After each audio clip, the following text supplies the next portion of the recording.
Hello friends, welcome to Current Science Weekly Current Affairs class. So in this session we are going to discuss about the various current events which have happened in the second week of June. So starting with the first aspect, this is regarding to the BBMP war delimitation aspects. So the government has accepted the draft report given by the BBMP Delimitation Committee headed by the BBMP Chief Commissioner. According to the draft released by the government by the BBMP Draft Delimitation Committee, and the government has accepted, and that report has been published and it has been kept in public, and the public has been given a time to raise any issues or queries which they have, if they are supposed to have. So important points under the delimitation committee is, first is the wards, number of wards have been increased from 198 to 243. So this is the first important as the information or the changes that the delimitation committee has been forwarded and the government has accepted it. So then as of now the total numbers of wards were 198 and it has been changed into 243. So as far as we know, the war delimitation committee is headed by the BBMP Chief Commissioner. Based on his chairmanship, the delimitation report has been finalized. Then the delimitation exercise has been carried out based on the 2011 population data. Based on the 2000 population census, the data has been taken into account. Based on that, the delimitation process or exercise has been carried out. So now if you look at what is the need in changing or bringing in new delimitation commission and bringing in the changes in the wards, it is majorly due to the population. The population growth or population expansion which has happened is a major cause for the change in the ward delimitation aspects. Since the delimitation has to be focused on changing the population strength of the Bangalore. Bangalore is considered as one of the fastest growing urban centers where there is a infusion of the population into the BBMP, into the Bangalore area, where the BBMP's jurisdiction will come into picture. So by taking into consideration the growth of population, the BBMP has decided to delimit the constituencies based on the population, so that the policies or the programs which the BBMP does can be effectively formulated at the ground level through the effective ward formulation. Based on this aspect, the government has decided to bring in the Delimitation Act, and based on that now the draft report has been out. So other political discussions with regard to favor unfavor is immaterial here. We need to focus on the various aspects with regard to from the administrative point of view, why it has been done. So this is with regard to the ward delimitation. Now it has been open to the public. Now we have to wait and see what the government will accept any queries raised by the public and change anything with regard to the delimitations. So moving on to the next aspect with regard to the current issues, it is the EV registration. The recent report said that, which has been given by the Union Central Government Road and Transport. According to that, Karnataka stands third in the EV registration. EV means electric vehicle registration after Uttar Pradesh and Delhi. So this shows that Karnataka is emerging as a hub for the electric vehicles. So it is considered as an alternative to the green fuels, so that it helps in mitigating the climate change, mitigating the global warming, and it is considered a next fuel for the next generation vehicles. It is the next source of vehicle is nothing but the electric vehicles. And there was a report has been given where a roadmap for transformation of Bangalore to global EV lighthouse.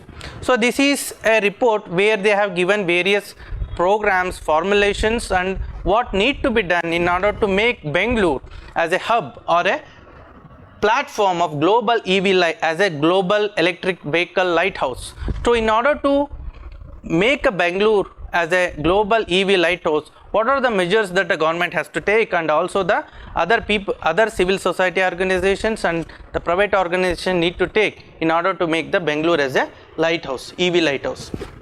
This report has been released by United Kingdom in association with Niti Aayog and the government of Karnataka. So these three organizations has brought in a report, and they are emphasizing on various things, how we should empower the Bangalore. Why they are focusing on Bangalore? Bangalore has a good energy storage policy compared to the other urban centers. With regard to the electric vehicle storage policy, the Bangalore has a good potential energy storage policy. And the IT industry, 40% of the IT industries are located in Bangalore. This is one more, and there are around 45 various innovation startups in the electric vehicle segment have been started in the Bangalore. So these are the conducive environments to make Bangalore as an electric vehicle lighthouse in the global arena. So in order to promote this, the government has also established a portal called as Electric Vehicle Jagruti. It's a web portal where it has been launched to create awareness among the public about the electric vehicle capacities and the government's effort in increasing the charging stations, government's schemes in promoting the electric vehicles. All the details regarding the electric vehicles have been uploaded in this web portal, so that the people can visit that website and understand about the prospects of the electric vehicle, and so that they can shift to the electric vehicle and make the Bangalore as the global hub for the electric vehicle as a lighthouse. So this is the various aspects with regard to the EV registration.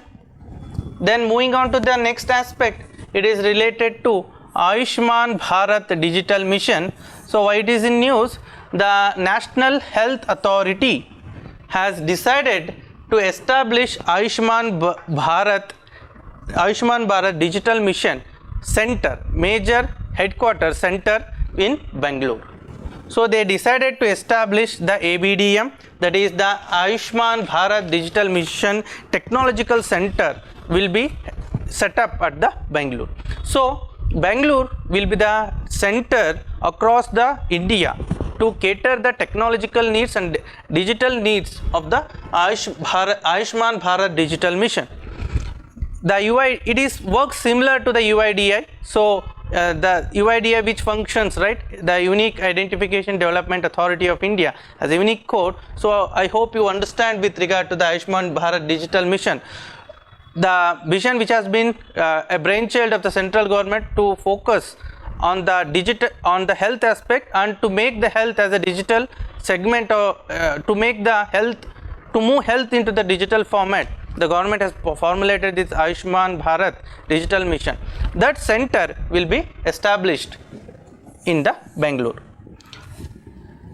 Then moving on to the next aspect, a noted seasoned politician, a very well renowned politician called A.G. Kodgi has recently passed away, popularly called as A. Gopalakrishna Kodgi. So he hails from Karkal, and his father was also a freedom fighter, and he made various contributions to the political field, and he has been representing the various the assembly segments, and he made enormous contribution as a political representative to the Karnataka in general and the coastal in particular.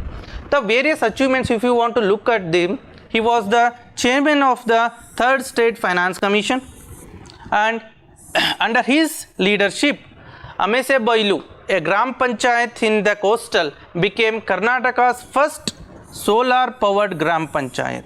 So the Karnataka's first solar powered Gram Panchayat, Amese Bailu, was formulated majorly because the efforts formulated by the person A.G. Kodgi. Okay, he was recently passed away.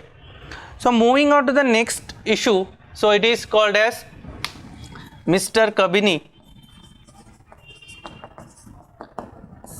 a giant, huge tusk tusk having the male elephant of the Kavini has been died. So why it is so special? Because of its long tusks. So it is a unique feature of this male elephant. If you look at the Asian elephants, the tusks of the male elephants are not of this size, it's of so much longer size. So this is the unique feature of this elephant. So that is why it is also called as Mr. Kavini. If you look at the elephant scenario, if you look at the difference between the Asian elephants and African elephants, where in the African elephants, both in male and female, you come across tusks, whereas in the Asian elephants, only the male elephants have the tusk, but not of this size. So this is the unique of this elephant, and that's why it has been that's why it has been highlighted by various environmentalists and also the other nature lovers. So it has died because of the age-old related illness, and he has it has breathed its last because of the age-old related illness. And moving on to some of the aspects to understand about the elephants. So in this year, along with the tiger census, elephant census is also being carrying out to understand about the numbers of the elephants. And Karnataka is the largest state in terms of number of elephants. So Karnataka holds the first position in terms of number of elephants, whereas in terms of tiger population, Karnataka ranks second. So this is and some more aspect with regard to elephants. Elephants always lives in herds. Okay, in the group they are the most social animals and also the intelligent animals.